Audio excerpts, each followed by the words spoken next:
So, um, I'm going to start to introduce everyone to what we are doing today. This is a podcast, which I've never done really before, but something I wanted to do for a long time. I have three wonderful zombies YouTubers with me that I really respect, and I advise everyone to also go and watch and subscribe to.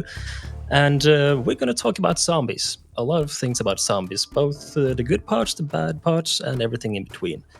All in good faith. But before we really get into the gritty meat of everything, I want you fellas to really give an introduction of yourself. Who are you?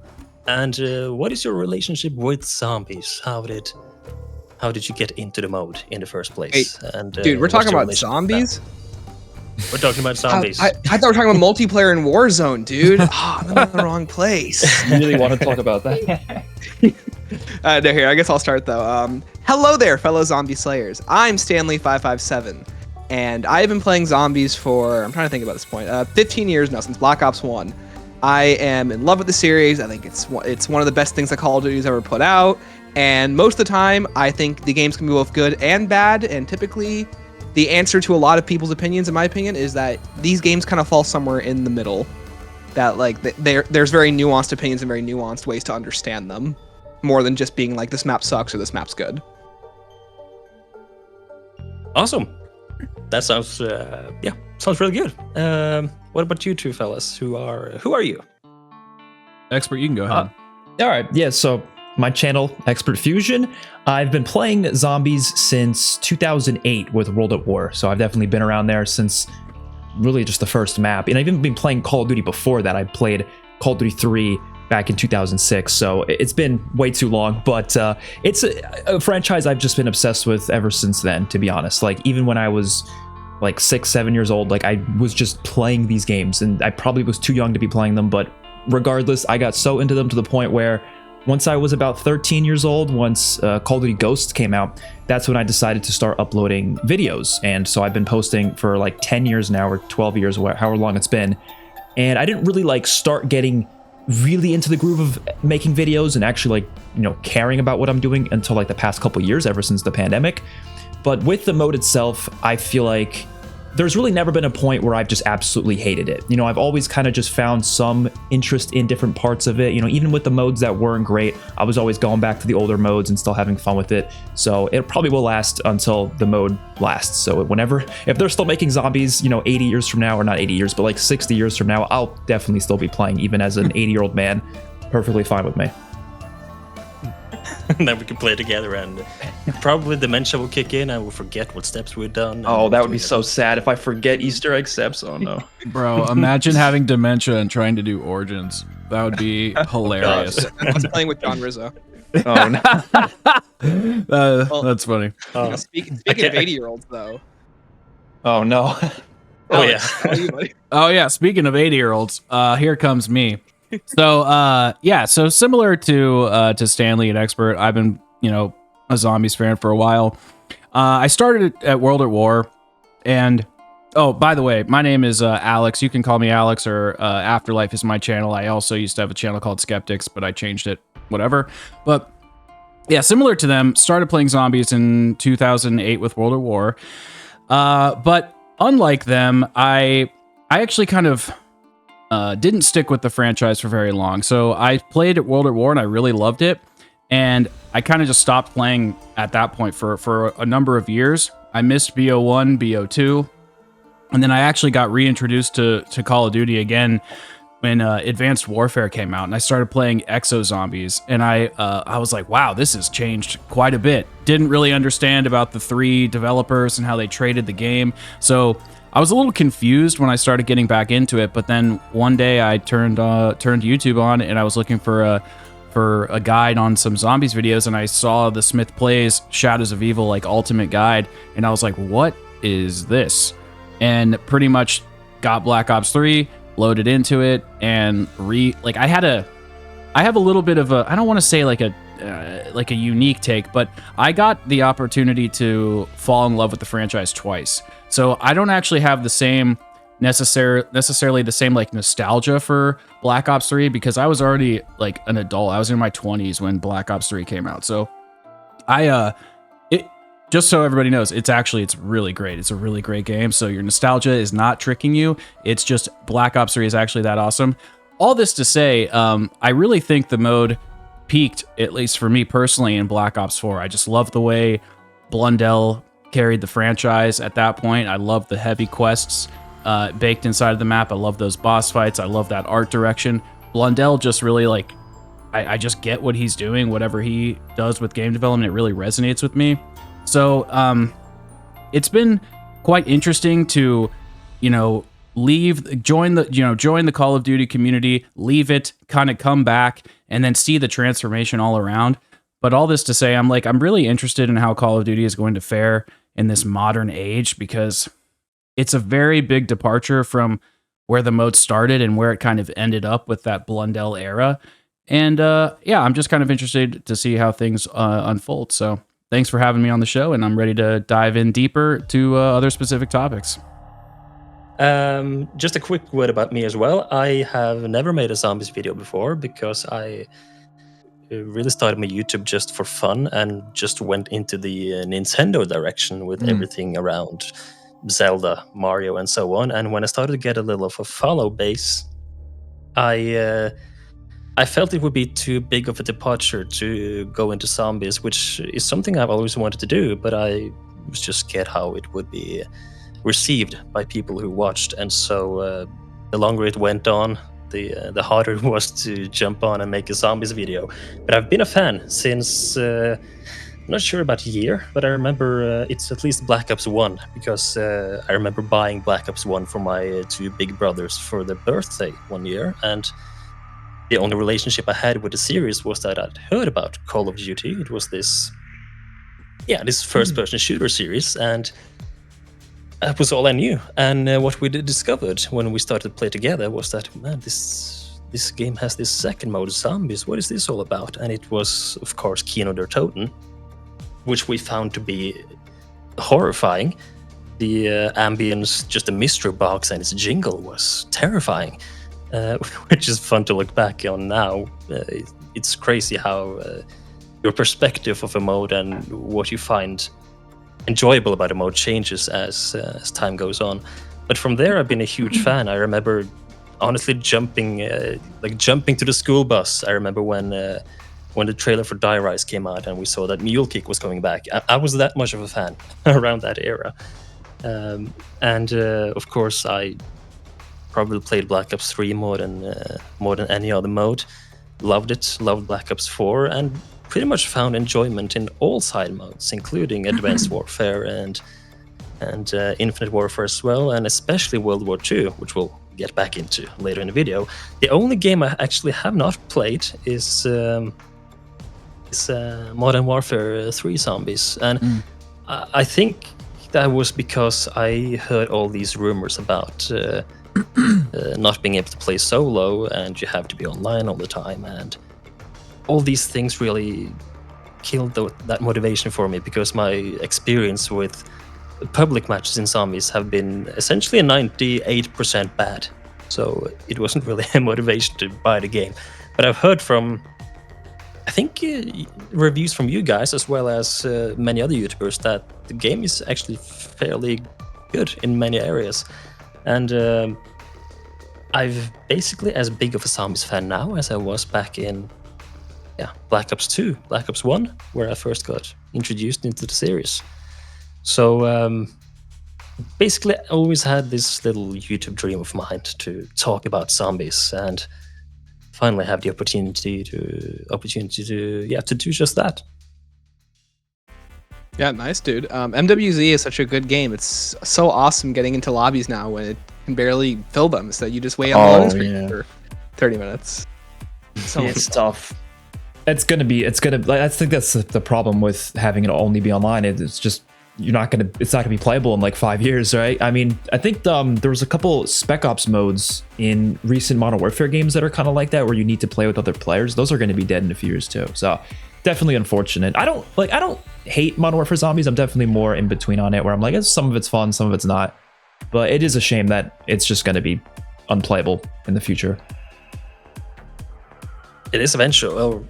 It will eventually happen, I guess. That's the risk with having an always online mode going on, which brings us into the next and the first main topic of this video. Because quickly, tell me, what is your overall, maybe it's a bit difficult to define, but your overall favorite mode of the zombies iteration we have gotten, and based on that, what is it you look for in I'm gonna be honest, not just a map but a game general these days in a zombies game? Yeah, I mean, we'll let Alex go first, because Alex, you should go first because you were the one who spoke last time. But real quick, I'm gonna go on a limb and say I think it's BO4 for all of us, right? For three of us. Never mind. Not quite. Close though. Really close. Yeah, I mean, I guess I really loved BO4. Like I was saying, kind of in my intro section, I just when I'm loading into a map, I really believe that the quote unquote aura, as they'll say on Twitter, it's kind of a meme, but like that aura of the map, the art direction, the atmosphere, I think that is really important. And then having secrets in a main quest, that's not like overly hand-holdy. Now, I don't think it should. I know there's always the like cliche of like, well, Revelations was too far with the rock step, and like I mean, fine, they're not always going to be perfect. I'm not expecting perfection, but I like it when we can go into a space and it feels so fantastical and outlandish. Like you just want to spend time in there and just sink your teeth into it and dig and dig and dig and turn over every rock to try to find the clue, pun intended. And so when I'm thinking about like Black Ops 4, I think they just really knocked it out of the park with like story information, how they presented it, the main quests. Some of the boss fights were kind of weak, and obviously there's the whole like remaster section with the Ether story and the attention there. Of course, like that's a whole problem. But I really think they just were at their peak when it came to storytelling. And then the last thing, that this is actually more of a recent thing I've kind of discovered I really care about. I actually really care about the marketing and how it's presented from the developers. When we go from, Jason Blundell and Craig and the developers creating these like really fun videos where they're teasing the community, and Jason's interviewing with content creators, and he's like poking fun at us and not really giving hints, but giving hints at the same time, and we're analyzing every word. That built up so much hype for me, and I think it's just kind of interesting how far we've come to the point, and this is no shade at the dev team now or anything, but when they're teasing double tap, they just put it on the COD pod, and it's just that lady, I forget her name off the top of my head, like just putting on a cowboy hat, and they're like, yeah, rootin' tootin', double taps coming. It's like, this is not exciting. So I really care about the whole like ecosystem of the narrative presentation, and then giving us this like this like virtual video game escape room that we can sink our teeth into and uncover every every secret that the map has to offer. That's primarily what I look for, because I want to be in the space. If it's not an interesting space, I don't really want to spend time in the game, and then I don't end up really wanting to play it. I never thought of it. That's really like fair. A virtual escape room. That's a really good way to put like old zombies. Yeah, I agree. I mean, I'll go next. I agree with everything that Alex said there. Like literally every part of BO4 when it comes to especially like the Easter eggs and the main quests and that escape room aspect of those maps is like what I want from zombies nowadays, and I feel like we're missing. But I still don't think BO4 is my number one, just because I'm not crazy about the core mechanics. And I know that's like a very common opinion that a lot of people have. That was one of the main opinions people had even when the maps first came out. They were like, these maps are good, but like I don't love the mechanics. And I kind of am similar to that. Like I don't love the point system. I didn't like the fact that they changed it. I don't love the perk system. I don't think it's terrible, but it doesn't like hit me the same as the older perk system does. And I think there's other gameplay issues that are brought up because of it. And I think there's some balance issues, like the healing and salvo being way better than everything else in the game. That stuff kind of brings it down to the point where I think BO3 is still my favorite. I think the consistency in those maps, they're so incredible, all 5 of the new maps. And then obviously you have Chronicles and Custom Zombies, which even not including those stuff like Custom Zombies and Chronicles, I still think BO3 is the best. The core mechanics just feel so good. It's so smooth.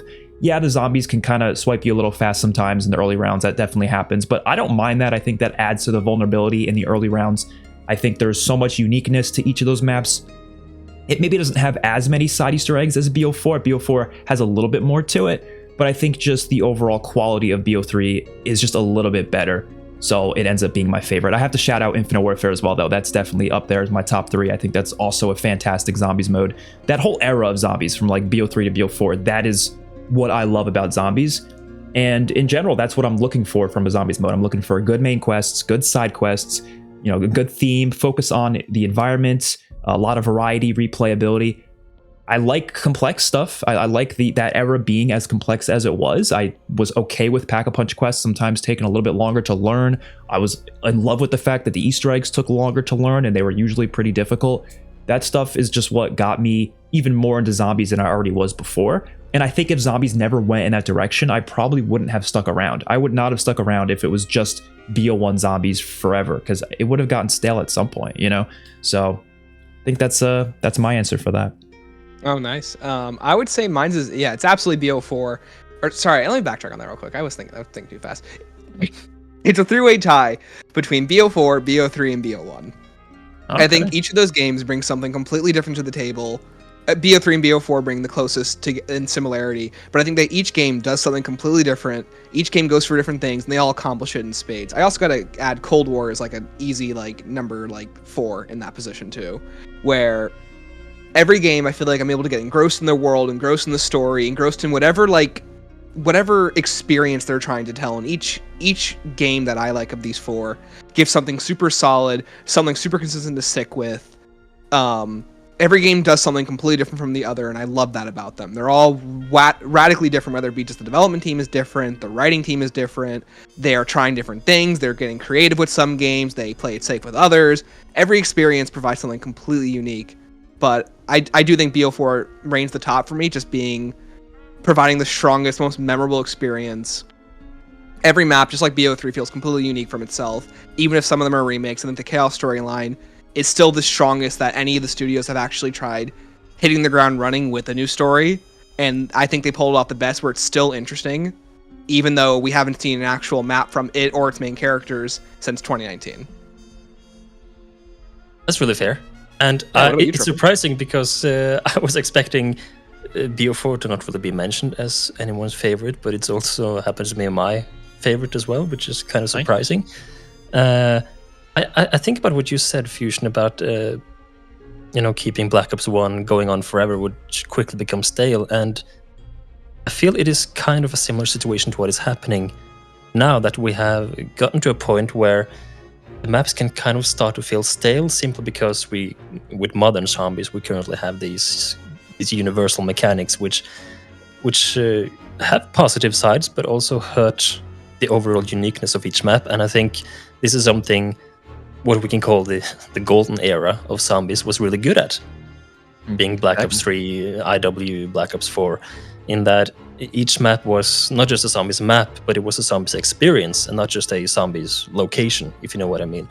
We really went into each map, and we really didn't know what to expect. Maybe you had the same starting gun and some of the same perks, but otherwise things could be really different. You had different wall weapons, different box weapons, you had different perks that was unique to that map, you had unique boss enemies, unique side quest rewards. There was so much that really embraced the unique experience. And I think out of these, for me personally, Black Ops 4 did it best.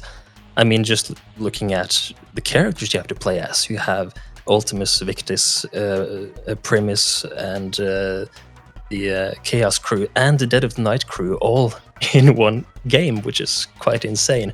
And you have really everything. I feel Black Ops 4 encapsulates everything that Zombies can offer. And you have something more simple like Classified, you have something more nostalgic, I would say, like Alpha, Omega, and Tug, and you have Blood of the Dead, which is highly difficult and highly complex. You have something for everyone, and probably quite unpopular, but I find the perk system to be quite superior to the old one, which is probably very taboo to say, but I think the old one definitely has more personality, and the different perks for each map is a huge bonus. But I think overall in practice, I always found the BO4 one to be better. I know people say, Dying Wish is no better than Juggernog when it comes to crutch perks, but in practice I never felt that way, because when Dying Wish ends, you are left there with a perk that does nothing for a long time, and unlike, for example, Quick Revive, you cannot just switch it out whenever you've used it up. You're stuck with it, and because of things like that, I felt the perk system provided a lot more variety in gameplay, even though it sacrificed a lot of personality and charm and character in the perk machines themselves, and the jingles and the icons and everything. But overall, I think Black Ops 4 did it the best, even though it clearly was hit with some behind-the-scenes troubles towards the end there, when it comes to budgets and the intro cinematics. And obviously they had trouble getting Malcolm back as Dr. Monty, and which provided some story issues. But overall, I think they managed to wrap the story up fairly well with what they had to go with. I think it was symbolically very well written, thematically very well. It was just some issues of getting to the end, which I think they could have maybe done a bit better, and they probably would done a bit better if they had the time and budget to do so. But Black Ops 4, I would say it did everything the best for what I look for in a zombies map, or a zombies game at least. Yeah, I agree. I just want to add one thing just to agree with you, Triple. Like the perk system, it doesn't, like, that BO4 perk system wouldn't work well in BO3. It wouldn't work well in Cold War. It wouldn't work well in the other games. But for the way that BO4 was designed to have more of it, like the purpose of BO4 was to go on the Easter eggs, was to go through those main quests, and so having the ability to customize your perk loadout from the 14 or 16, I don't remember how many perks there are, a lot. It really gives you that ability to like craft that quest experience where, and I've been recently going through the Zelensky maps again and really sinking my teeth into them. There's so much more of like a sandbox where you have all these tools at your disposal. And so they having that like loadout system just wouldn't have worked for that, you know? And it's just BO4, like, in a vacuum, I agree with you. I think it's like the perfect game, but when you kind of add everything else around it and think about the trajectory of like how it got there, and then like what happened afterwards and all the development hell that occurred during its development, it's like, it's kind of interesting to look at it as problematic compared to like what we had before. Yeah, definitely. It's also very interesting too, as you go from like the transition from BO3 to BO4 is when they really finally like made the leap from like survival management to actual like action adventure, and you can see that in the way that they designed the game, a lot of the mechanics, a lot of the way that they've taken away sandbox elements and they put more linear progression elements where everything is considered progression.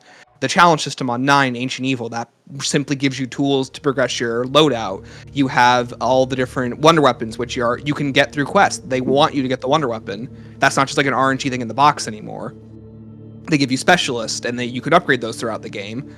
And everything kind of funnels you into one way where you can play the game. There's a bunch of different ways to do the same action, but all those actions are within the same limit of you're killing a zombie.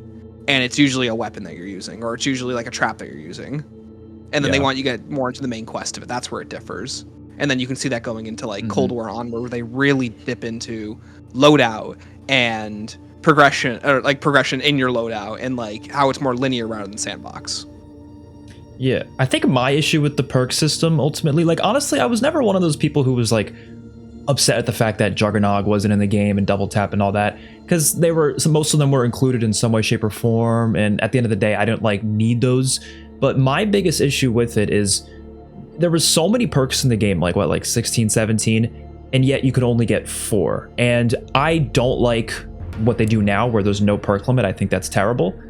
But I do think with having only 4 perks to choose from out of 17, there was a lot of perks, even like the ones that are obviously not that great. They just kind of went unnoticed, and some of them are kind of interesting. Like, I think Bandular Bandit's kind of cool. I think Stone Cold Stronghold's kind of cool, but I don't really run those like at all. They're useful for certain things like high rounding for Stone Cold Stronghold, but it was just kind of a shame that I do feel like I ended up using the same perks most of the time anyways. And so all I really needed, I think, was like maybe the ability to get a couple of extra perks, maybe like have a 6 perk limit or maybe an 8 perk limit even, and have it so every map has a Wonder Fizz machine similar to Black Ops 2 and 3. And so you can get any perk out of that machine by random whenever you want. But then the 4 perks you spawn in with are like the loadout perks that are guaranteed that you're going to be able to just go up to the machine and grab them whenever you want. But then those other 4 perks you get are from this Wonder Fizz that are more RNG, so you're not like guaranteed what perk you get. So that would fix that problem, because now you have more perks to play around with. So some of those lesser used perks get more time with the player. And you also don't get stuck in that situation of, oh, I didn't spawn in with PhD's flopper, but I got the Heal and Salvo out of the box now. So it's not as useful now because I didn't actually decide to spawn in with the perk that would really help with that specific weapon.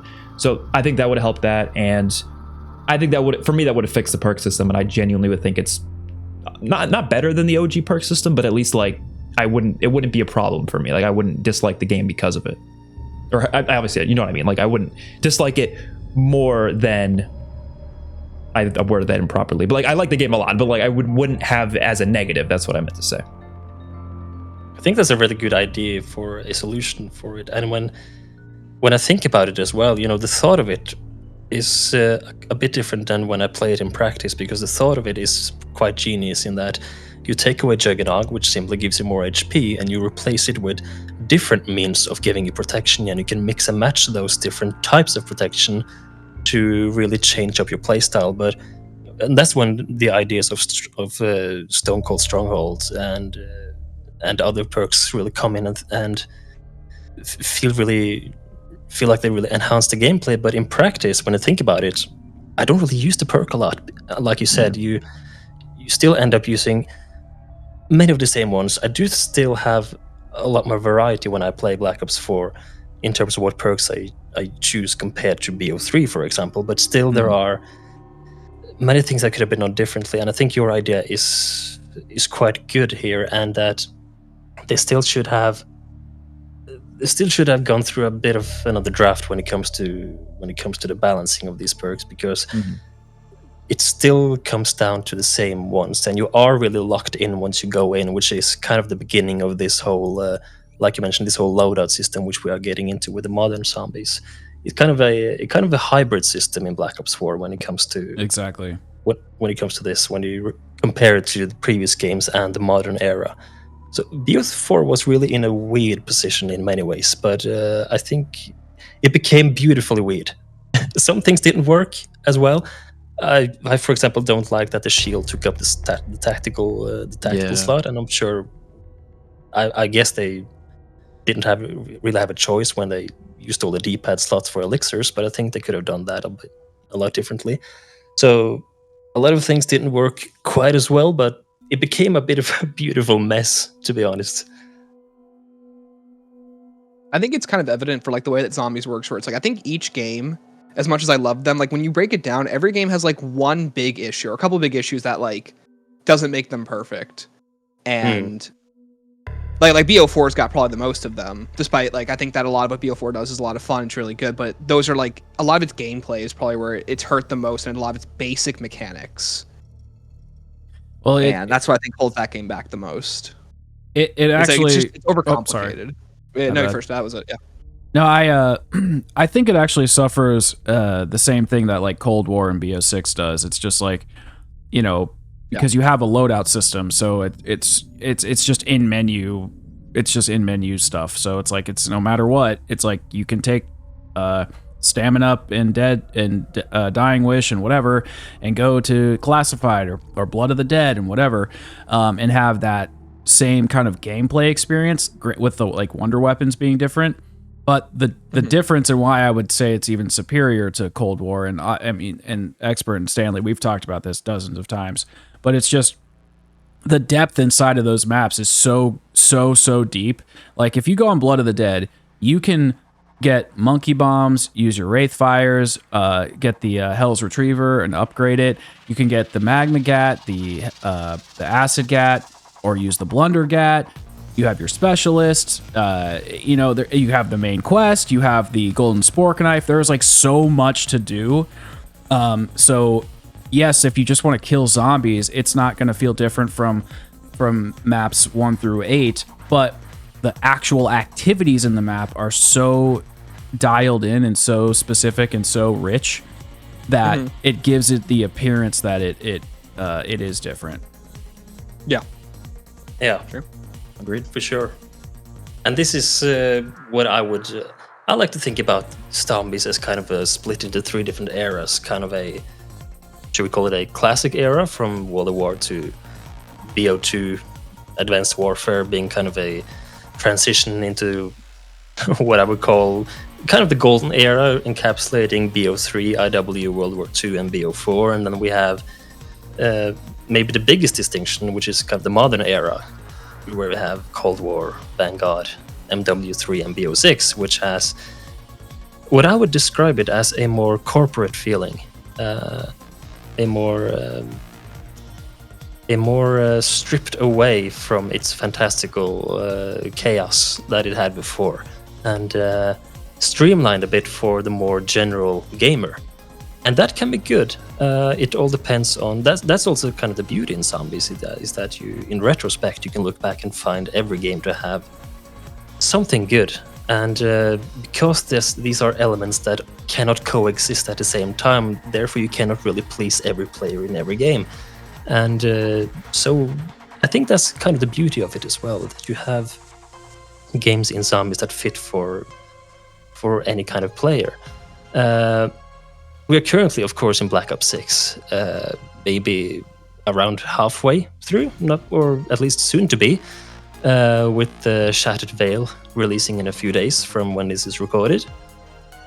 Black Ops 6 is in an interesting state, both in terms of the story and as well as the gameplay evolution of the mode, and everything that has to do with behind-the-scenes stuff. It's quite of an interesting situation.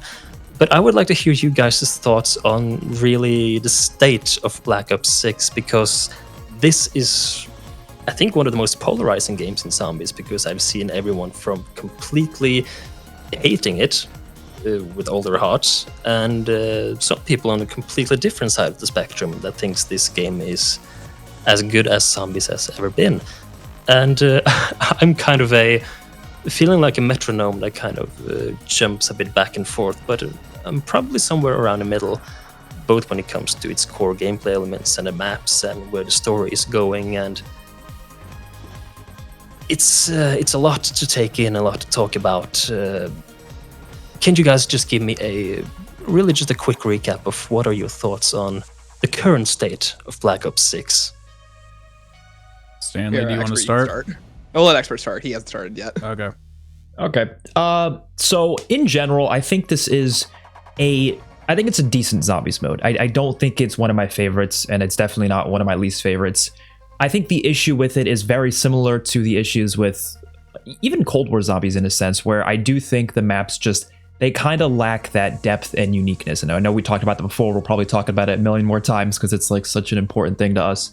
But I think there is a lack of depth there. But on the other hand, I do think the maps are still pretty fun. Like the first time I play each of these maps, I'm having a good time. I had a good time with the Tomb, Citadel, even Liberty Falls, even though that's by far my least favorite in the game so far. I did enjoy it when I first played it. I had a good time. Terminus, had a good time. But I think the maps fall off so fast. Like I was playing Terminus and Liberty Falls a decent amount at launch because Black Ops 6 was a relatively new game at that point. So, I was still experiencing all the new augments and trying those out. So there was definitely fun to be had. But then Citadel came out, and even though I loved Citadel and I think it's the best map in the game, after like maybe 2 weeks, I just stopped having the motivation to play it. I already did everything the map has to offer. I feel like I mastered the map, maybe not in like every single aspect. I didn't get to like round 100, but that's not something I necessarily care to do. I got to like 70 or whatever. That's fine for me. And I just don't have any like motivation to go back and try anything specifically. I might play it just occasionally, just like while I'm putting on a podcast in the background and just leveling up through the battle pass or something, but I don't play because I genuinely really want to play those maps.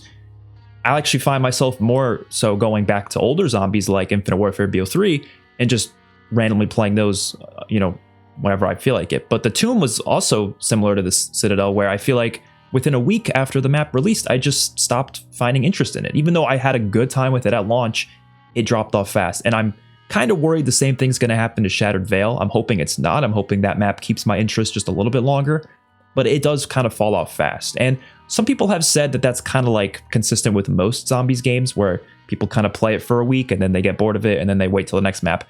I just never felt that with like BO3, BO4, Infinite Warfare. I was playing those maps a lot. World War II was one that I actually didn't play them a lot during the life cycle, but I did go back to them more recently a lot more, and I've really fell in love with them, even though I didn't think I loved them, but now I do. So it just keeps the maps, the longevity of them is so much better when you have that depth to it. And then BO6 as a whole, I also just don't love the modern mechanics. I haven't been a fan of them since Cold War, and I'm starting to like them less and less, because at least with Cold War, I was like, okay, maybe this is just, it's their first game during this new era of, zombies, and it's the pandemic recently happened. They probably just didn't have as much time. So I was like, okay, some of these mechanics, whatever, I'll deal with it.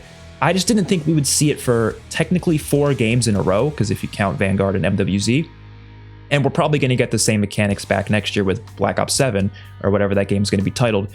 And I don't like that. I don't like the point system. I don't like the loadout system. I don't like the score streaks and the fact that you have to earn them with salvage. I don't mind score streaks of them like as a feature. I think that's fine. I just don't like that you earn them through this passive upgrade system, because there's just way too many of that. There are way too many passive upgrade systems in this game. You know what I mean? I prefer to have things that are specifically behind a quest where you have to actively go do something on the map, rather than just kill zombies and then eventually green stuff drops and then you use it on score streaks that are, pretty overpowered. Like you have the mutant ejection, but it's on every map, so it becomes the dominant strategy on every single map. And I just think that style of zombies is getting kind of boring to me. I don't like the fact that the field upgrades have not changed since Cold War. They're basically the exact same every year. You got, your healing aura, you got your ether shrouds. They're just kind of boring to me. And all you really need is just to find some more map unique ways to implement those features, and I would be so much more interested in it. And I'm hoping we get to that point later on, but right now, BO6, just I don't think it's going to be a game I absolutely love, and I don't think it really ever will be, because I don't expect these things to change. But I do like it. I appreciate what they've done with it. There are some cool things. I love the boss fights, so definitely have to point those things out, because I do think the game has it's decent. It's just not, I don't love it, Yeah. I think I'm kind of in the same place, but what are your thoughts, Stanley? Yeah, my thoughts are very complicated. I've been thinking more and more about Cold War, and if I had to relate this game to where I was thinking of Cold War, like if I go back in March of 2021 and 2020, I would have said that Cold War was barren, empty, and there's nothing to really do. But I think Cold War is fantastic once you make it to the end of that game, once you get to the end of its intel, once you get to the end of its narrative. Forsaken is a map that revels in the fact that it's like if you stuck around the whole year, the map I think is fantastic. It has a lot to dig into, a lot to go into. And then there's BO6. I really, really like BO6. There's a lot to really enjoy about it. They spruced up a lot of the lesser areas of Cold War. I wouldn't say it's a drastic enough change to make it feel different. I think it feels a bit derivative at times from Cold War, but they do a really good job making it fun. They do a really good job making matches feel just quick and easy to play through. It's also one of the game's biggest weaknesses, though.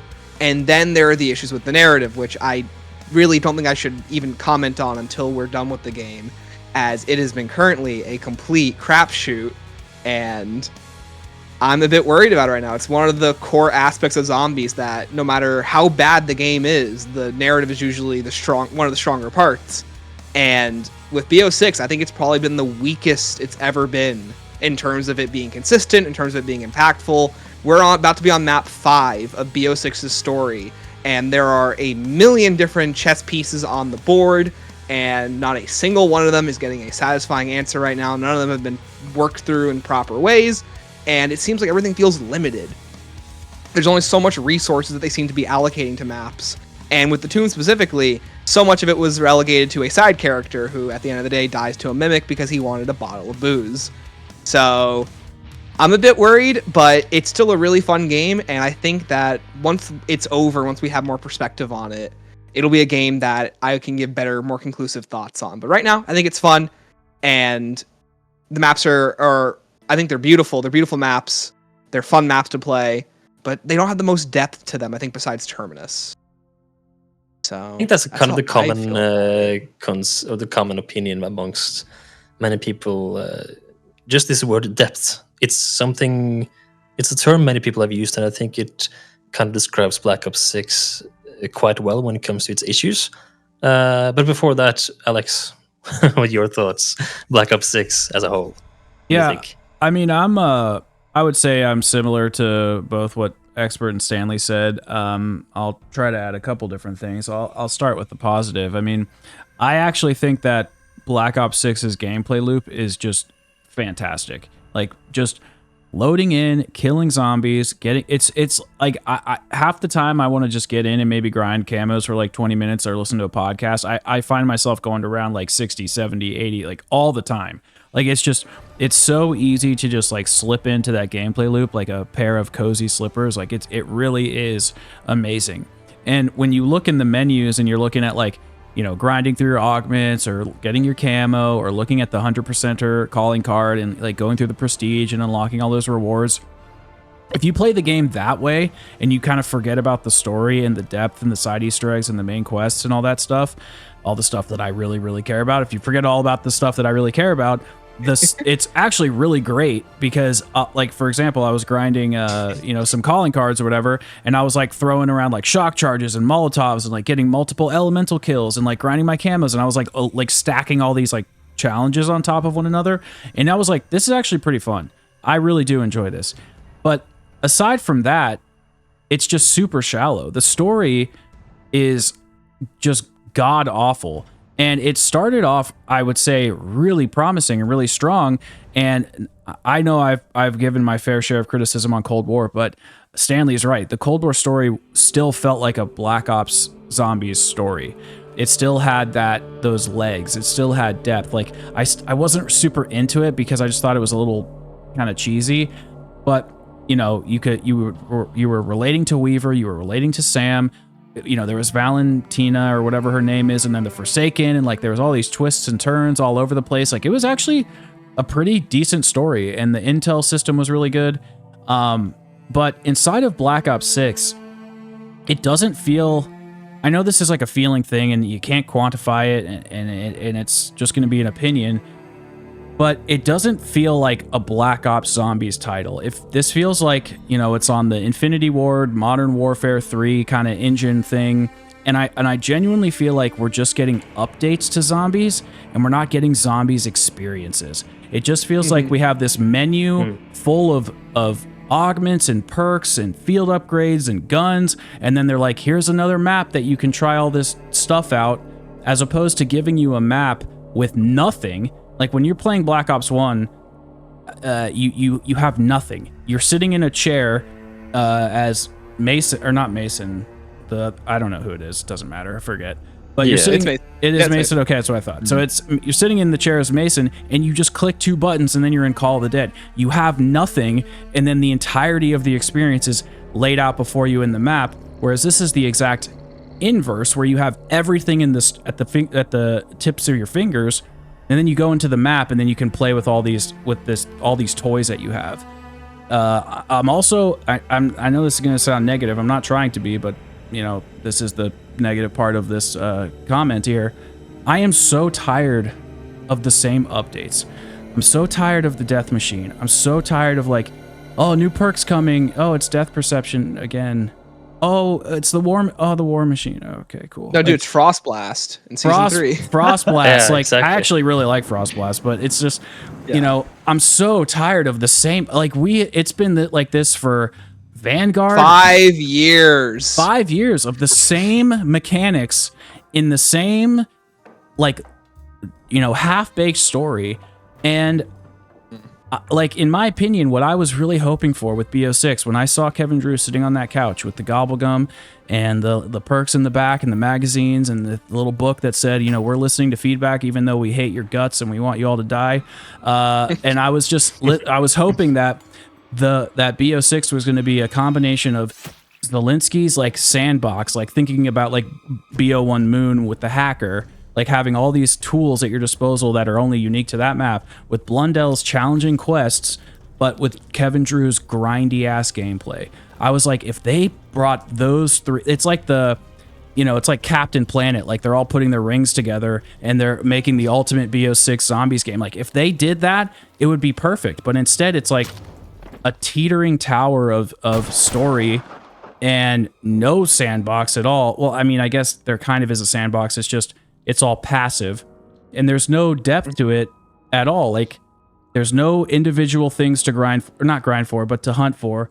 Like the Mangler cannon being like a special weapon on Terminus, and the maybe they have like a mutant injection that turns into Abomination on Liberty Falls, and like there's nothing special about any of the maps other than it's just a place that the characters go. And since the characters have nothing to say and they're not telling us anything narratively, I just don't know why I'm supposed to care. And if the devs don't care, and if they're not teasing us with the marketing, and they just have like people going on the COD pod telling us about an update, it's just not fun. So like I'm gonna play the map and I'm gonna enjoy it, but like after that, like what am I supposed to do? Just keep grinding for my 100%er? I guess. Fine. Like I think like the harshest thing that I can say about it is that like it feels like content. Yeah, that's exactly right. And it's just an update. It is like, it's just like, which is like so sad because I think that like Zombies is absolutely so much more than that. It can be so much more than that. And this is the year more than any where like even MWZ, like we all kind of look back on, like we're all passing that away. It's like, okay, well, it's MWZ. This is, the mode that they're crapping out in 6 weeks. It's Vanguard. It's the mode that they put together in 6 months. Whatever. We can move on from that. But then like BO6 is like, well, this is the game where it shouldn't feel like that. And it does. And it is. Yeah. Like this is the game where like you're pulling out all the stops. Like you should be pulling out this should be like I should not be seeing a wonder weapon that I haven't seen in a year with like the wonder off. I should be seeing things that like I've never thought possible before. And I'm not trying to sound greedy. I'm not trying to sound like that I'm ungrateful for what we do have, but I definitely feel like there is this diminishing return in development, and they're being so crunched to high hell to just make something every season. Like we talk about like, oh, how exciting it is to have multiple maps per season, but I think I'm starting to realize that they're probably telling the Zombies team, hey, you need to have a major update every season now. Like that'll keep players coming back every season, and hopefully we can sell them the Scarlet Road bundle because of that. Yeah. And like that's the vibe that I'm getting from Yeah. the game, where it's like you get your Activision, guy who walks into Treyarch, he goes, here are the benchmarks. We want to hit these every season. And that's where I feel like we're getting stuff where it's like the Tomb, where it's like, oh, cool, we're getting a bonus map. Not because they had, they put extra time into it, because they're like, we need to cut resources out of Citadel and Shattered Veil, and we need to make something to put something in Season 2. Exactly. Yeah, that was my exact which is fear like the when we harshest saw- thing there. Yeah. Yeah. And we saw, Sorry, I think already with Citadel, when it released with Season 1, that was already a slightly red flag, I would say, because it was just too early for a new map. When it comes It was too to, good to be true. It was too good to be true. And especially when we saw that Tomb was coming with Season 2, then something was going on. Either this is too good to be true or something really bad is going on. And I think it is maybe the second one, where especially when the rumors started to come out that the Mansion map would be similar to the Tomb, and that it would slowly be more and more limited. And it doesn't seem like at this point in time that we're getting an intro cutscene for Shattered Veil either, and that might not mean anything for the quality of the map, but I fear it might be. And it feels kind of like you guys say, it feels more like a content that is added to the game that we can play with, and some of this content is already stuff we have had years prior that are just re-released to us.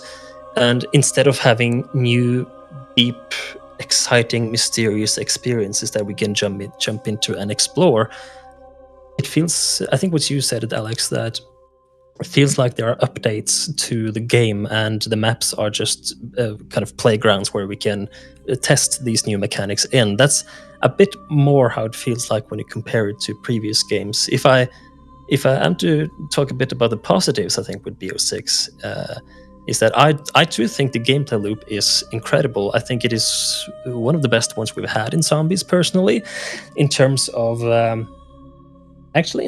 in-game progression, because I feel previously things could get boring very fast, and the point from your weakest state to your most powerful was not very long. We talked about 4 perks and 2 guns, pack-a-punched, and you were set, but here you have quite a lot more to work with, and the point, or the distance, you would say, from point A to point B when it comes to starting out and getting to your most powerful is much longer, and it's much more varied, and it is also much more expensive when it comes to points and resources, salvage, etc. This, of course, comes with some negatives in that when you go down, the punishment is even harder. But if that's a negative or not, that is up for debate. But I think, honestly, the progression system is quite strong. I feel compared to previous games where, like BO3, for example, or BO2, where normal guns drop off so hard due to no health cap, you're really kind of punished eventually for using a normal gun, because at that point you are only really able to use wonder weapons and traps, etc. And if you then use a pack-a-punch, say SMG, all that's going to do for you is make points. So why not use a non-pack-a-punch version instead and just keep buying cheaper wall-buy ammo? And I feel that was a bit of a, what should we say, a bit of a messy high rounds, to be honest, that I would personally was not a big fan of, because I didn't feel like high rounds in earlier games really became more difficult. I felt like they became more tedious. And that is because the zombies stop with their speed increase at a certain point, and all that really happens is their HP starts to get higher and higher and higher without any limit. And all that really does for me is limit my options, but it does not increase my chances of dying. And if it does not increase my chances of dying, it does not become more difficult, in my opinion. And so with Black Ops 6, I feel, for me and what I enjoy, they do it better, because zombies just keep getting faster to an insane speed. Their health caps, so weapons still remain useful, but they throw more special enemies at you, which can be a good or a bad thing, but they do more damage. And I think that's the main point, in that high rounds in BO6 feels like they are difficult, and in previous games I felt like they were tedious, and I very much prefer the first one. In terms of, I want high rounds to be chaotic, I want to be stressful, I want it to be a place where I can feel difficult with having all these field upgrades and score streaks and grenades and weapons and whatnot, while still being on my toes constantly, because the chances of going down just keeps going up. And if I do go down, it's hard to get back, because I cannot just pick up an SMG, farm infinite points, and get everything back on the same round. I think that is one of the positives with the new point system, even though I overall prefer the old one. But when it comes to negatives in BO6, I am really on the same page as you guys in terms of the story is a mess so far, but I want to be a bit careful with defining it, because we don't know what the implications of the things that have happened are just yet. Maybe this is a quiet before the storm kind of thing. I have hopes that the Shattered Veil is a sort of knot that really ties chaos and dark ether together in a very nice way. But so far, it's a bit hard to know kind of what all of this implies, and so I don't want to judge it fully, but it is a kind of a lack of, I feel a lack of engagement, I feel a lack of tension and conflict between characters, which makes me not really care. And it feels like they are trying to do too much at the same time in too short of a time span, if that makes sense. And of course, maybe the biggest issue I have with BO6, which is the same one that I had with Cold War, is the shared mechanics. We have the loadout system, we have score streaks, and we have all of these general mechanics that are the exact same no matter what map you play. I remember in Cold War, when they announced the Cosmere grenade before Mao the Totem released, I thought, wow, finally, we're gonna have a unique equipment for Mauer. But then I shortly after realized that, no, this is gonna be a thing you can craft in every map. And that was a huge bummer, because of course it is fun to use the Cosmere grenade on D Machine or Outbreak or whatever, but I think it would honestly be even more fun if I only could do that in Mao the Totem. And this is a huge issue, because it takes away so much of what makes a map unique. Like you guys said, imagine if the Mangler cannon was, for example, unique to, or even the Mangler injection for that matter, was unique to Liberty Falls, or maybe maybe the napalm strike or maybe the death machine or whatever was unique to the tomb, etc., it would make those maps stand out much more with such a simple thing to do. And it would increase the map's value and replayability and uniqueness, etc., quite a lot. And this brings me into, if it's okay with you guys, the next point, which is kind of connected to this, which is a very individual topic, but for me, this is one of the most important things in zombies. And I think maybe you guys agree to an extent. And this is side quests. This is something that has become, in my opinion, one of the most important things of a map. Because when I think of, for example, Gerald Croby, for example, I don't just think about the dragons and the Reagan Mark III and the difficult main quest and the atmosphere. But I also think about the Dragon Strike and the Dragon Strike upgrade and the Monkey Bomb upgrade and the shield upgrade and the Dragon Wings, and of course the Dragon, what is it called? The Gauntlet of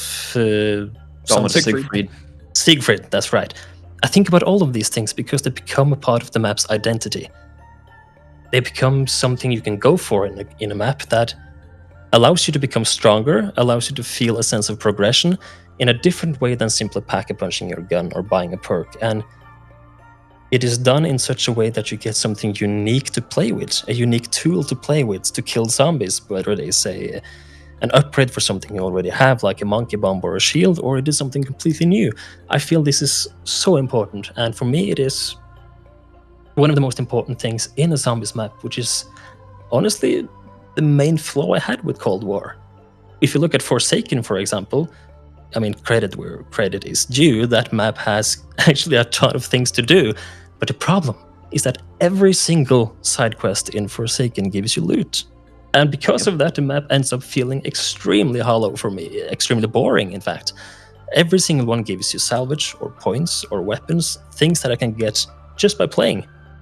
And so the map, which has technically so much content, ends up feeling extremely hollow. And the thing that is really depressing is that Black Ops 6 is almost there. It is almost at the finish line, in my opinion, but for some strange reason, Treyarch has done some, in my opinion, very strange decisions. For example, you have Etherella, which you can use once per game and never again. You have the Chess Knight in Citadel, which you can activate once but never again. The same thing with Mega Stuffy in Terminus. You have the King's Crown in Citadel de Mor, which literally does nothing, even though Treyarch has the model and quest already made. You see, it is these kind of things where I just really don't understand the thought process behind it, because if, for example, Terminus had Mega Stuffy being able to be reactivated several times, and the ammo mode upgrades could, for example, be, through the fish eating, could, for example, be a slow but permanent progressive thing where the more fish you eat, the better and better and better the ammo mod will be. Terminus would be one of my favorite maps of all time. But as it is now, it feels like it is almost there, but not quite. And I don't really understand why that is. It would be just like having Shadows of Evil, where you summon and build a Civil Protector, and you summon the Protector, and he's there for a couple of rounds, and then he goes away, and you cannot activate him again, and that would be nonsensical. So why do they do it here? And they do it multiple times, time and time again. And I just don't really understand it. And that's what frustrates me the most about BO6, because this is such an important thing for me personally in a map. And they're almost there because the pieces are all there. They have the mechanics, they have the models, they have everything. But for some reason, they chose to kind of tease us with a reward instead of rewarding the player fully. And I don't understand why. I'm interested to hear your thoughts on this, because maybe this is just me that overthinks it and put too much weight on unique side quest rewards. But I think Mob of the Dead spoiled me when it first released. I'll start first because I probably yeah. have the most negative opinion on that. I think side quests are like the least important thing in a map to me. I think that they're the gravy on top. I think of like, for example, like I think a map like Ancient Evil is a top like 10 or 5 experience, and that map has a single side quest on it. Yeah. I think that like I'm not even trying to be argumentative. I think just like stuff like Citadel with the crown. I think the crown's really cool. It's just a cute little crown. And even the developers, like, when I brought that up, like, even one of the developers liked the tweet where it's like, sometimes, like, there's not really a reward. Like, the side quest is just a cute little thing. I do agree with you that I think, like, in BO6 and Cold War, they're all just loot, and I think that's the worst part about all of them. But I think of, like, whenever I think of, like, even my favorite map, Voyage of Despair, I think of a plethora of side quests on the map, and I don't think I do a single one of them. You've got the Pack-a-Punch one, you've got the upgraded shield, you've got the flying car, you have the fish for the free perk, and I only really do ones that are most convenient to my gameplay style, which is really the one that, like, the dev one that gives you the free Kraken and Homunculus. And I think that they could be improved upon. I absolutely agree with you on that, but I think that they're probably my least important aspect of them. I think that what works better is like core mechanics. Like you know, we just talked about like Aetherella and versus like Soul Protector.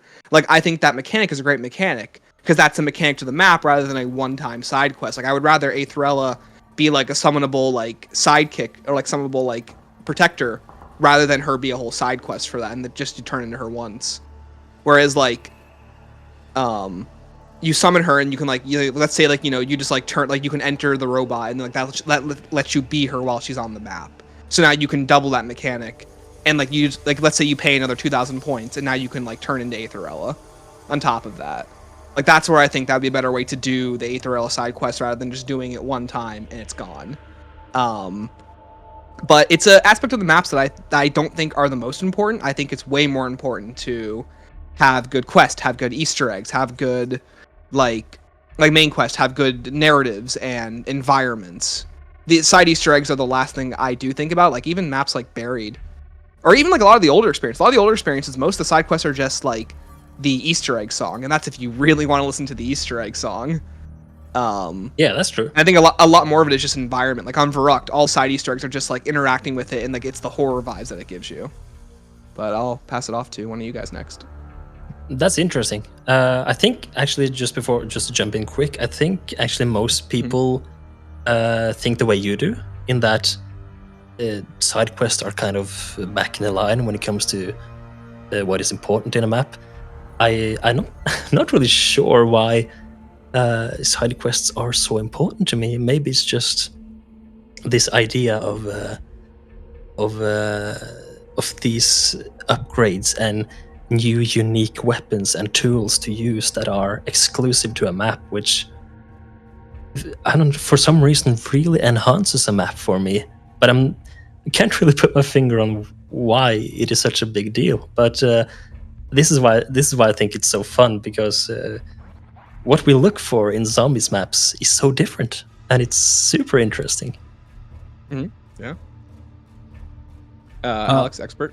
Yeah, I'll go. So I more so agree with you, Triple, but I think Stanley makes a good point about, like, think about Ancient Evil, and it literally there's just one side quest, which is kind of you double upgrade the gauntlets, right? I mean, that's like pretty much it, but nobody really ever does that because it just gives you some more ammo. That's really it, I guess. But here's the thing. This is the part of the argument that we're making that I think is kind of missing is side Easter eggs, or those extra pieces, or whatever you want to call them. The whole point of them is to give you something you otherwise can't get from the core gameplay loop and inside of that map. So it's like it has like two purposes. So the Savage Impaler, the steak knife, the golden spork, the dude from Shadows of Evil that we were just talking about, Klaus. Like you need to have something that you can't get inside of the menus in Black Ops 6 that allows you to push past the barrier. That's why side quest rewards that were perks were so important in BO3 or BO2. Like in Origins, when you get the golden shovel, or in Zetsubo, when you get the golden bucket, like and you work towards these things because it pushes you past the limits of what you can do as a player. So only have 4 perks. Well, hey, if I dig like a jabillion holes in the ground, I'm going to get the golden shovel, and then I'm going to be able to go into zombie blood, and then I'm going to be able to find these perk bottles, and then I could really stack my loadout and become a super soldier. But since BO6 allows you to be a super soldier passively, well, none of the side quests matter. Like I don't need to shoot Mr. Peaks 3 times. I don't need to do anything in BO6 because I can just do it by playing. And that's fine. And it's like, okay, those quests are okay. Like I'm not saying they shouldn't be there, but like I would argue against Stanley on this point. Like fair enough. I guess the crown is fine to have. Like not all quests need to be, the biggest thing in the world. Fair enough. But none of the quests in BO6 mean anything. So absolutely. I agree. Yeah. So I'm just what I'm hoping for with BO6 is like, okay, and I'm just making some stuff up. If you guys have better ideas, chime in. But it's just like, why can't there be like a Klaus or something? Or maybe there's a way I can get all of the double tap major augments on at one time, or like something that pushes me over the edge that's exclusive to that map, whether it's a tool like the golden spork knife or allowing me to have extra bonuses on my perks. I don't want salvage. I don't want something that I can get at a crafting table. And this is actually, not to get off into the weeds here, but this is actually the same problem with gobblegums inside of BO6, is since you don't have any limitations on the systems inside of the game as a whole, and the gobblegums don't push you past those systems, they're kind of like, they help a little bit with points. That's like a perkaholic really helps with points. That's probably it. Raindrops is obviously useful because it helps with points. But other than that, like none of the gobblegum really matter. None of the side quests really matter because I can just do it all in game. And but I just want there to be unique things that push me past the bounds of what Treyarch is setting up for the gameplay loop. Exactly. Yeah. For example, if there was your idea, for example, of a quest that gives you all major augments for double tap at the same time, which I think honestly is a brilliant idea for a side quest, which is exactly the type of quests I enjoy. If that quest existed in Shattered Vale, for example, then certainly I would associate that quest with the map. The map would certainly feel even more rich, even more deep, and even more unique, because I know that in addition to all these standard types of progression that every map has, because it is built into the core mechanics of the game, I also have this unique one, which only Shattered Vale has, and it pushes me over the it pushes over the limit of what is normally possible, and that makes Shattered Vale even more unique. It gives it a new type of progression of getting stronger that no other map has, and this is a problem BO6 has. It is a problem Cold War had a lot of, but what makes it so extra frustrating in BO6 is that they have them. They are in the maps, but for some reason they decided to take them away from you instead of handing them to you in all maps. And I'm not really sure why that is. But Fusion, what are your thoughts? Yeah. So I do completely agree with you, Tripper Warrior. Like, I do think side quests are important. I think the problem is that a lot of maps, even going back to like BO3 and 4, even though I think there's a lot of great side quests there, I honestly don't think they've ever done like an incredible job at incorporating side quests into maps. I think they should be, though. Like, I think we should be at a point where side quests... I genuinely would love a world where we can have zombies maps that have multiple side quest boss fights that are like, they take you to a separate part of the map that's only unlockable through that quest, and it takes you to this like, like new room that you explore. Like, that's what zombies to me should be, but we're really not at that point. But there's been certain things that have been close to that. A great example is the Savage Impaler on Dead of the Night. Like, that literally takes you to a secret room to unlock. But I think for side quests, for me, there's a couple different parts of it. So The reward itself is obviously important, whether it's useful and unique, which we've already talked about. I think you should have useful and unique rewards, but I also think the side quest itself, like, is it actually fun to do? Is it fun to go on? Is it complex? Is it something that actually takes some time? Because my issue with a lot of the BO6 side quests isn't even just the fact that a lot of them are just loot, or a lot of them are just, not that useful, like Etherella, you just use it once and that's it. It's also the fact that a lot of them are just boring to do, because it's all it is go around the map and shoot a couple things, and then you have the reward. And there's been some side quests like that back in even BO3 as well, but I just don't find that to be that engaging. Like, I would say the most engaging side quest in BO6 right now is the Talisman one on Terminus, because that one allows you to go to 3 different locations around the map and you fight a Mangler. It's not the most interesting thing ever, but at least it's something else that gets me playing the game in a bit of a different way. And that's what I like from side quests. Some people will use the argument against side quests, and I guess some of you did, even in this stream here, but the fact that, let's say you don't do it every game, like, oh, people rarely do that quest. I personally don't see that as a bad thing, because to me that means it's not something that you're gonna get sick of by doing it every single game, because it's just kind of like a mandatory, like, oh, you jump on the map and you do this quest every single time. I kind of like the fact that, there might be a certain quest on a map that you don't do every game, because you kind of have to go out of your way for it. So that makes it the time when you do decide to go out of your way for it, it's a little bit more special. Like, I kind of feel that way with the spider bait on ZNS. I mean, it's not like the hardest quest ever, but it does take a little bit of time. So I don't do it every game. But when I do it, it feels really rewarding. But if the spider bait was something you unlocked from just holding X on 3 items around the map, then I would do it every game. And I feel like the item would lose its value because it's so easily obtainable. But then there's also the conversation of something being like stupid to get. Like, for example, there's the upgrade to the shield on Shadows of Evil that requires you to you gotta shield blast into 12 zombies 10 times. It's a really weird quest, but stuff like that is obviously not good. But they've done so many good ones before. They've done even the masks on Garad Krovian Revelations. I would count those as side quests. Obviously the wooden stake. Well, yeah, exactly. They're great. Those are augments. Basically turned into augments, yeah, pretty much.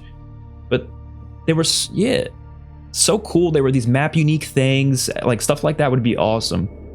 Exactly. Oh, that was Revelations, not my favorite map, but I love that aspect of it. I agree. Like that's a map where I think that does side Easter eggs really well, where there's so many, they all provide different things. Exactly. I know a lot of them are based around the mask, but I think the masks are they're such a cool concept.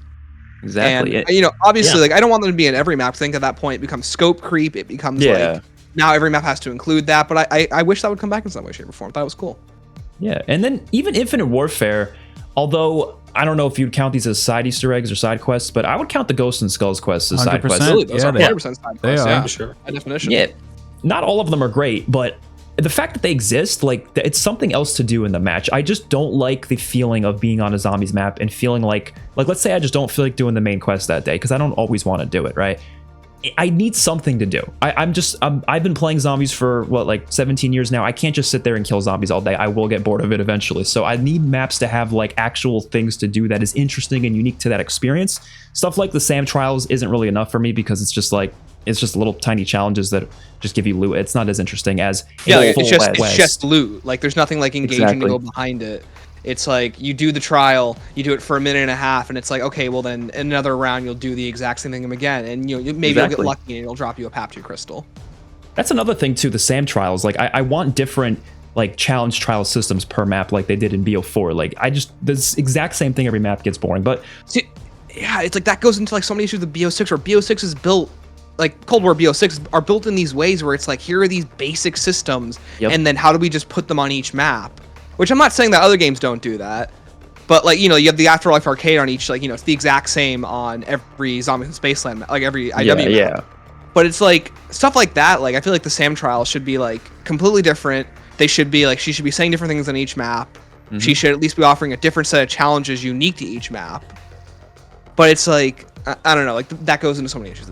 It would add a lot. And then one last point I want to get into is I do think the quantity of side quests is good in BO6. There is a decent amount, especially Terminus. I wouldn't say the other ones are as good, but there still is a decent amount of them. But I will always say quality over quantity every day of the week, which, going back to Ancient Evil, sure, the reward isn't the best for those gauntlet upgrades. It's not the best thing ever, but I just like the fact that there's a pretty lengthy side quest on that map.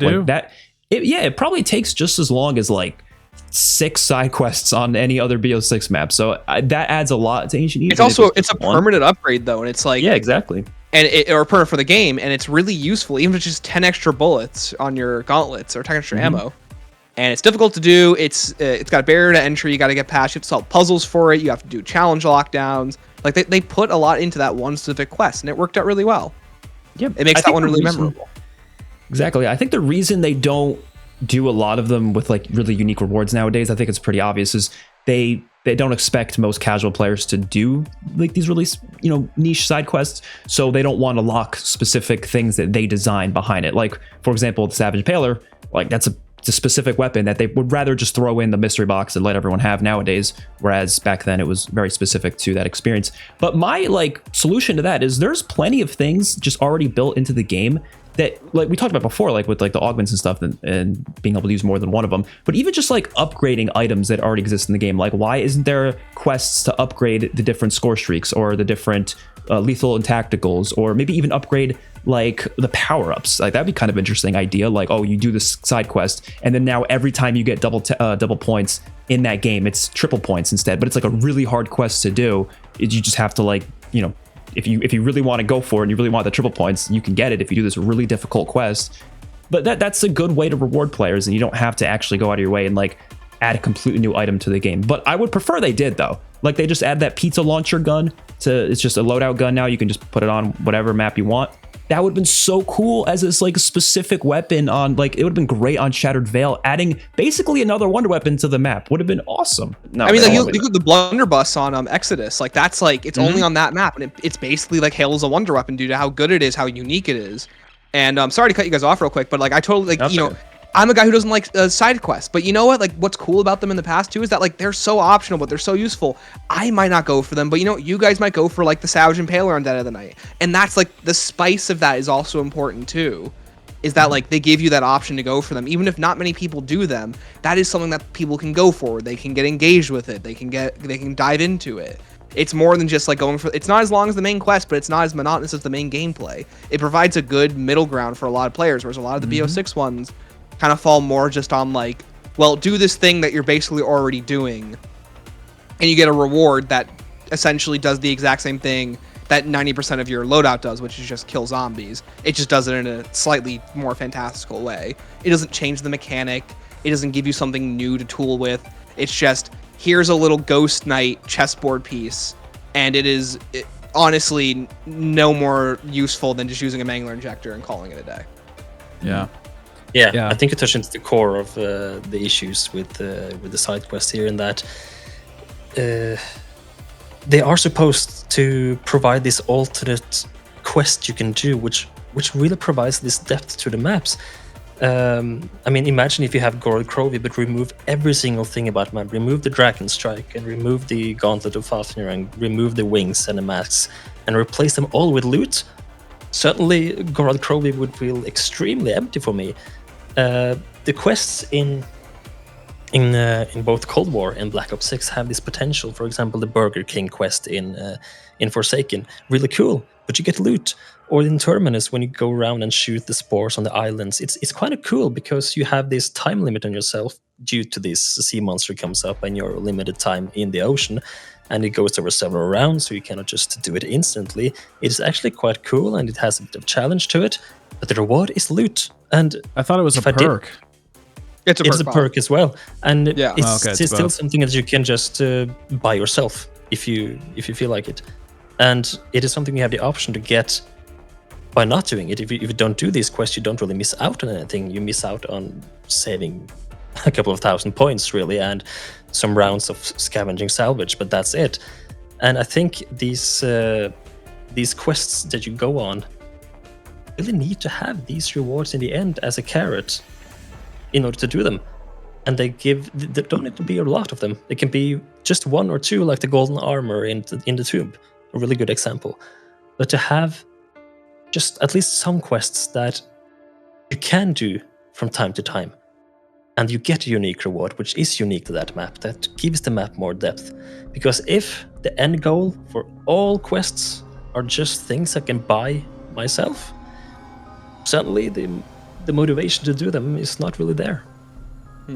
Yeah, I this is something that I have a problem with in gaming in general, and just like this kind of new age of gaming, where it's all about like player retention and boosting the numbers and all this stuff. It's actually not about fine tuning and experience. And I think developers would probably are frustrated with this because they just want to make video games and they don't care about retention or anything.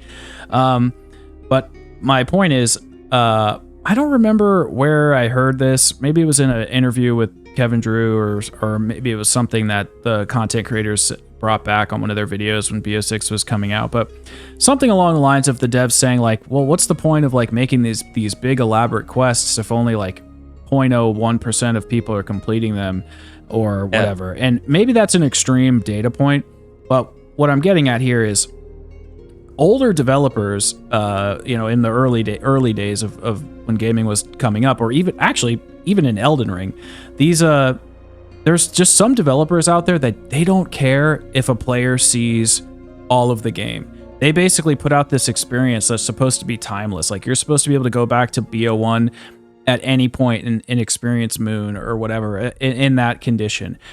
Kids in 20, 30 years are going to be able to go back to Elden Ring and experience it in its pristine condition and uncover secrets. And some people might find them all, and some people might find 1% of them. But for some reason with Call of Duty recently, they are just so scared for players to not see everything.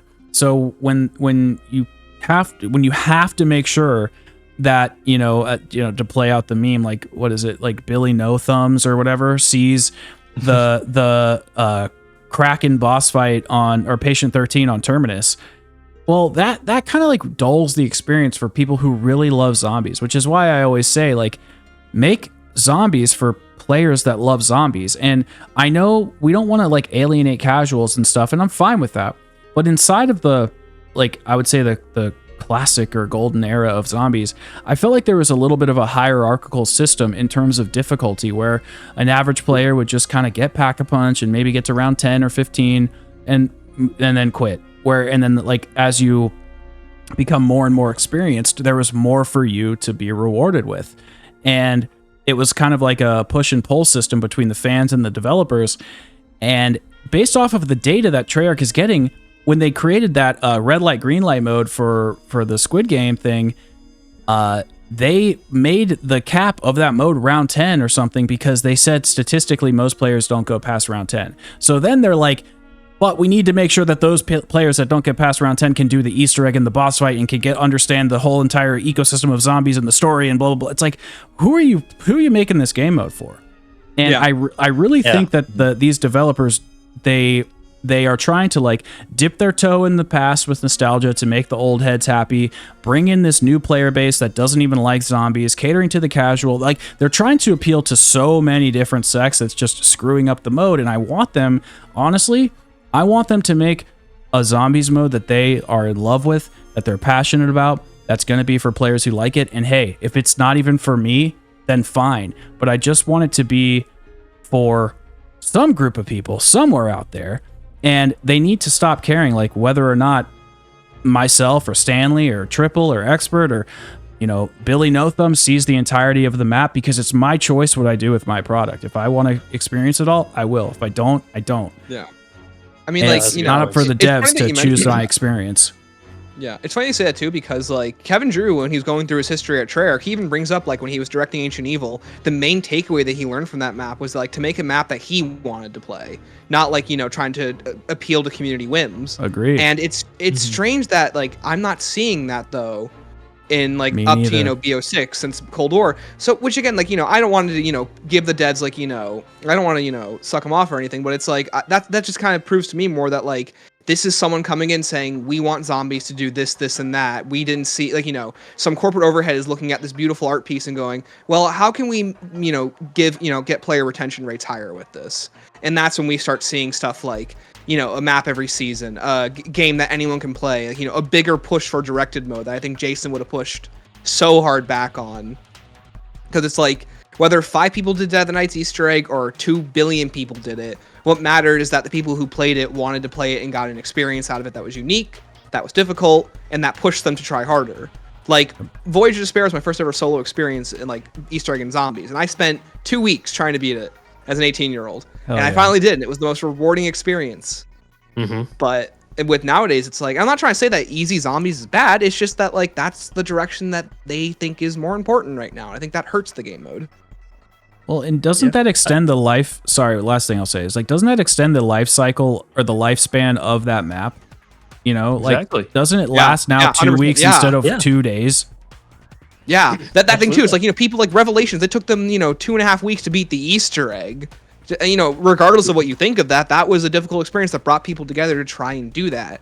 Now it's like Stanley 557 and his group of schmucks can beat, you know, Citadel Damore in 9 hours, which is great, but I can do it without, you know, community experience, and it's like that's made for everyone at that point. So it waters down, it sands down the edges of things that make zombies unique. And help us stand apart. Yeah, I still haven't beaten Mephistopheles, and I've tried really. it like 10 you times. have to, dude. I've only beaten I've it tried once. so many times. It's like Dude, so, that's but like I love that though. Yeah, dude. Like that. Like for me, like that took me over 12.5 hours of constant practice in boss fight mode to beat. Yeah, and you know what? It's difficult. That's so much fun to beat it. Like It's that, you amazing, get though, this yeah. like it's such a unique experience because of it. And like I know Kevin Drew's gone on record saying that like, you know, oh, he wants to challenge, you know, Mephistopheles is like he understands that's the bar people want. And well, then I don't think I'm seeing that in BO6. I'm not like, you know, I'm seeing a good progression, but I'm not seeing like the developers really challenging players. And this is brought up a lot too, that BO6 plays it very safe. BO6 does a lot of, it has very safe like parameters. So again, and I hate to, you know, do this, but it's like, is that the developers or is that someone coming in and saying, you know, I want to see this many people playing zombies or it's not worth it, which really sucks if that's the case. And I hope it's not the case. But, you know, I'm more willing to give the developers the benefit of the doubt on that because maybe that's what is the case. I don't know. What do you guys think? Because if they do, it becomes half baked for everyone if they try to appeal to everyone, because that doesn't work. Who's it made for? Who's it made for? If it's trying to made for everyone, that just simply clashes because exactly. And I feel that's to the situation we are in Black Ops 6, in that they try to bait in the old fans with chaos and with hints towards back to Black Ops 3 and how they are taking inspiration from that game, but at the same time want to retain players as long as possible with directed mode and with overly detailed blog posts. Yeah, because like you think of like old zombies where it's like this long termness of like these Call of Duties like Black Ops 1, 2, 3, 4 onward are still being bought today. Like I don't think a single person would have bought IW Zombies for the multiplayer or the campaign. Like sure, some people do, but I think most of those sales are coming from zombies, people wanting to experience it, people wanting to expand outside their comfort zone. And that's because like BO1 plays the exact same as it did 15 years ago. You just need 3 buddies to get the full experience out of it. I think MWZ is the first time where it's like zombies has really become a sister to multiplayer, where it's like the second the year is over, the game's gonna not feel the same anymore. I mean, even Cold War, as much as I like to praise it for what it is with story, if you weren't around the whole year, like what are you supposed to like trying to consume a whole year's worth of like story and narrative content in like a couple of weeks to fully get everything out of Forsaken? No, you miss out on what made that unique. And now zombies is like every map seems like it's on this timer now. And at least with BO6, there's some pushback about that. I feel like the maps are lasting longer. Like I think I'm still playing Terminus, and it still feels as much fun as it did on day one. But I think it's true that the way they're designing these games is incredibly shallow, and it's really hurting the overall experience.